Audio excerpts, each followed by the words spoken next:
राजनदादा मालकांसोबत आणि पालकमंत्र्यांसोबत चर्चा करूनच मी पक्षप्रवेश घेतला होता आणि कुरुल गटामध्ये आपलं काम आहे आणि जनता माझ्यासोबत आहे आणि आज तुम्ही बघा अर्ज भरायसाठी माझ्यासोबत 1000 लोक आलेले आहेत.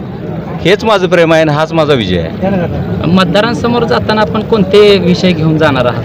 आपण मतदारांसमोर जाताना कुरुल गटामधले जे काही रस्ते, वीज आणि पाणी हे प्रमुख प्रश्न आहेत आणि जे काही घर म्हणजे ह्याचे जे प्रश्न आहेत, काय छोटे छोटे रस्ते आहेत, गटारे आहेत, प्रत्येक ठिकाणी झोपडपट्टीमध्ये कोणाला घरकुलाचे काय विषय आहेत, तर हे विषय पण आम्ही घेणार आहेत. तुम्हाला उमेश पाटील तिथं उमेदवारी जाहीर झालेली आहे, त्यांचे अर्ज भरले आहेत, आव्हान वाटते? मी मागच्या महिन्याभरामध्ये पूर्ण घर टू घर सगळ्यांना भेटलेलो आहे, माझ्या मतदारांशी त्यांच्याशी संवाद साधलेला आहे. त्या भागामध्ये आपला जकरा साखर कारखाना आहे, त्या माध्यमातून आपण 2500 लोकांना त्या भागातल्या मी रोजगार दिला आहे. 10,000 शेतकऱ्यांचा ऊस मी तोडतो. त्यांच्यासोबत माझी खूप कौटुंबिक नाळ जोडलेली आहे आणि ज्यावेळी मी आज घरी जातो त्यांच्या, तर प्रत्येकाचं जो काही आदरातिथ्य म्हणा किंवा ते काय त्यांनी जे काय माझं स्वागत केलं आहे ह्याच्यामुळं मला असा विश्वास वाटतो आहे की माझा विजय हा निश्चित आहे. खरं तर गावभेट दौरा करत असताना दादा तुमचे लोकांनी काय काय प्रश्न मांडले आणि त्या प्रश्नाचं तुम्ही निरसन कसं करणार आहे? आज जो तुम्ही त्या रॅली निघाली त्या रॅलीला जनतेचा प्रतिसाद पाहून काय वाटेल तुम्हाला? जनतेचे प्रश्न मोठे आहेत. प्रामुख्यानं प्रश्न आहेत ते रस्त्याचे आहेत आणि आपल्या भागामध्ये जे कॅनल उजनी कॅनलचं पाणी येतं त्या पाण्याच्या संदर्भातले काय प्रश्न आहेत.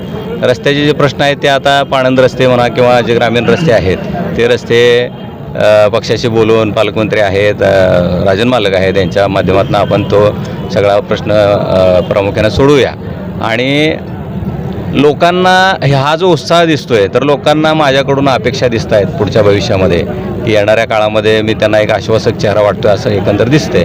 माझ्यापेक्षा मीडियाला जास्त समजेल. तरुणांच्या रोजगारासाठी परवा तुम्ही एमआयडीसीचे काम करतो म्हणून सांगितलं 10,000 निश्चितच माझा तो पुढचा प्लॅन आहेच.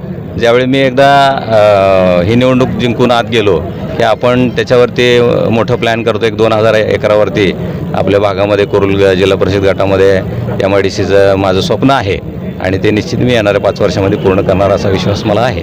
आता या नगरपालिकेमध्ये देखील धनुष्यबाण आलेला आहे आणि या ठिकाणी मूळचं राजकारण सगळं वेगळं आहे, तर त्या ठिकाणी लोक कमळाला पसंती देतील? कमळाला निश्चित पसंती देणार आहेत, कारण त्यानंतरच्या ज्या महापालिकेच्या निवडणुका झाल्या त्यामध्ये कमळाला लोकांनी पसंती दिलेली आहे. कमळाला लोकांनी विकासासाठी पसंती दिलेली आहे. विकास हा फक्त कमळच करू शकतो असं मतदारांच्या मनामध्ये ठाम झालेलं आहे. दादा शेवटचा प्रश्न, विजन काय असणार जिल्हा परिषद गटांचं ठळक विजन काय असणार? जिल्हा परिषद गटाचं ठळक विजन म्हणाल तर लोकांच्या प्रामाणिकपणे सर्व अडचणी सोडवणे हे माझं विजन असणार आहे. नमस्कार, मी सोमनाथ मोसांडे. मोहोळ तालुक्यामध्ये जिल्हा परिषद आणि पंचायत समितीच्या निवडणुकींची अर्ज प्रक्रिया भरणे सुरुवात झाली आहे. आज भाजपाकडून जकरा शुगरचे चेअरमन सचिन जाधव यांनी मोठ्या प्रमाणात शक्ती प्रदर्शन करत कुरुल जिल्हा परिषद गटामध्ये उमेदवारी अर्ज दाखल केला आहे. त्यांचे प्रतिस्पर्धी म्हणून राष्ट्रवादी काँग्रेसचे जिल्हा अध्यक्ष उमेश पाटील हे निवडणूक रिंगणात उतरणार आहे. तर या जिल्हा परिषद गटामध्ये कोण बाजी मारेल हे आता पाहणं मतदारांमध्ये उत्सुकतेचं ठरलं आहे.